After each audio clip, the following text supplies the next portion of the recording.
मुंबई से पहली खबर, जहां मुंबई में सुबह से तेज बारिश जारी है। अंधेरी, बोरीवली, दहिसर, मलाड, गोरेगांव, कांदिवली, सांता क्रूज, विलेपार्ले और बांद्रा सबसे ज्यादा प्रभावित हैं।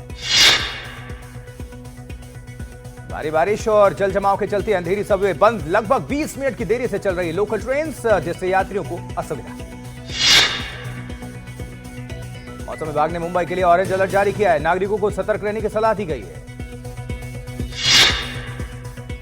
हिमाचल के शिमला में बड़ागांव के पास भयानक लैंडस्लाइड, पहाड़ से बड़े बड़े पत्थर और मलबा सड़क पर गिरे, जानमाल का कोई नुकसान नहीं। हिमाचल प्रदेश में बारिश और लैंडस्लाइड के चलते नेशनल हाईवे समेत 331 सड़कें बंद है। करीब 70 बिजली ट्रांसफार्मर्स खराब। हिमाचल में बारिश, बाढ़ से अब तक 137 लोगों की मौत, 229 लोग घायल। मंडी जिला सबसे ज्यादा प्रभावित। बंगाल की खाड़ी में बना डिप्रेशन, ओडिशा में 25 से 28 जुलाई तक भारी बारिश की चेतावनी जारी की गई। ओडिशा के बौद्ध में पानी के तेज बहाव की वजह से ट्रैक्टर बह गया, चालक समेत 2 लोगों ने कूदकर अपनी जिंदगी बचाई। मध्य प्रदेश के शिवपुरी में पानी के तेज बहाव में बही महिला और उसकी 2 बेटियां, हादसे में मां की मौत हो गई, बेटियों को बचाया गया। जबकि मध्य प्रदेश के ही नर्मदापुरम में नदी में बह गई कार, ड्राइवर ने पेड़ को पकड़कर बचाई अपनी जिंदगी, स्थानीय लोगों ने कार चालक को बाहर निकाला। मध्य प्रदेश के विदिशा में बाढ़ में फंसी गर्भवती महिला को बचाया गया, पुल के ऊपर पानी आ जाने से फंस गई थी ये महिला। छत्तीसगढ़ के जशपुर में भारी बारिश की वजह से सड़क का बड़ा हिस्सा बह गया, हादसे में 3 लोग घायल हैं, कई गांवों का संपर्क भी टूट गया है। जबकि महाराष्ट्र के अकोला में पुराने किले की दीवार ढही, ऐतिहासिक इमारत को नुकसान पहुंचा, हादसे में कोई हताहत नहीं। राजस्थान के झालवाड़ा में सरकारी स्कूल की छत गिर गई, कई बच्चे दब गए हैं, 7 बच्चों की मौत हो गई है, 2 की हालत गंभीर है, राहत बचाव का कार्य जारी है। हादसे के वक्त स्कूल में मौजूद थे 60 बच्चे, मलबे में कई बच्चों के फंसे होने की आशंका। हालात का जायजा लेने मौके पर पहुंचे शिक्षा मंत्री और सचिव। जबकि प्रधानमंत्री मोदी ने झालावाड़ के हादसे पर अफसोस जताया, कहा मेरी संवेदनाएं छात्रों और उनके परिजनों के साथ है, घायलों के जल्द ठीक होने की प्रार्थना है। दिल्ली पुलिस ने कुख्यात गैंगस्टर नवीन खाती समेत 3 अवैध हथियार सप्लायर्स को गिरफ्तार किया, हथियारों की तस्करी के मामले में गिरफ्तारी हुई है। गिरफ्तार गैंगस्टर नवीन खाती पर 15 से ज्यादा आपराधिक मामले दर्ज हैं, पहलवान के नाम से भी जाना जाता है नवीन। नाला सुपारा में पति की हत्या का मामला उलझा, पत्नी और प्रेमी ने दिए अलग अलग बयान। पत्नी ने कहा पति को जहर देकर मारा, प्रेमी बोला गला घोट कर हत्या। वही पुलिस को संदेह, पत्नी और प्रेमी एक दूसरे को बचाने में लगे हैं। 32 साल के विजय चौहान की हत्या कर उन्हें टाइल्स में दफन करने का आरोप है।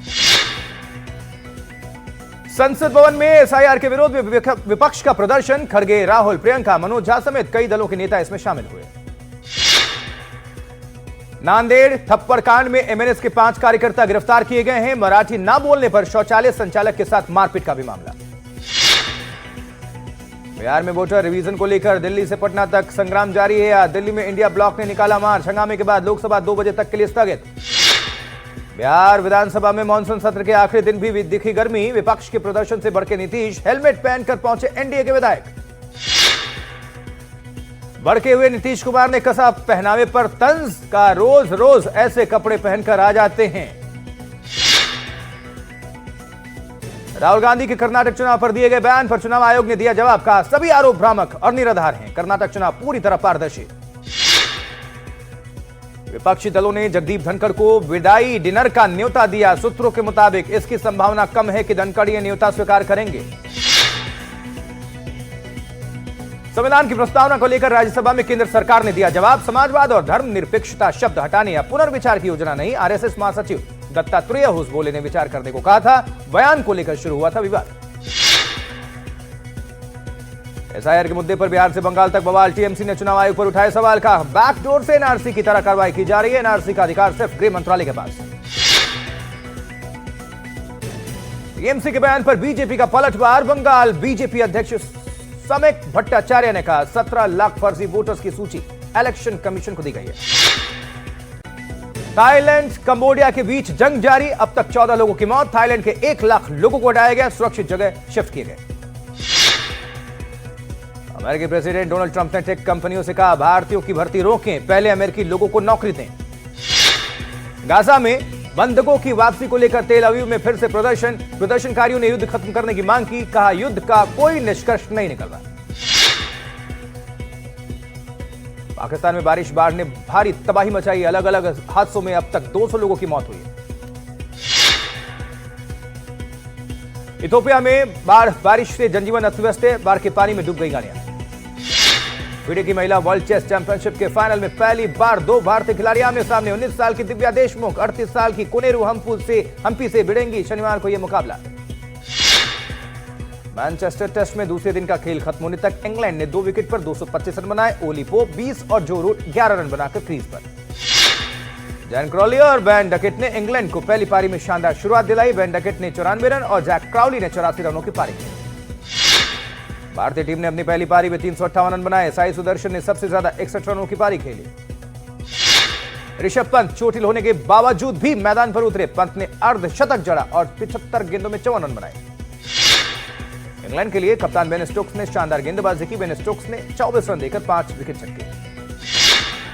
कल इंग्लैंड के खिलाफ मैनचेस्टर टेस्ट में चोटिल होने के बावजूद ऋषभ पंत जिस तरह से खेलने उतरे, उनकी हर तरफ प्रशंसा हो रही है। ऋषभ ने अर्धशतक जड़कर टीम को सम्मानजनक स्कोर तक पहुंचाया।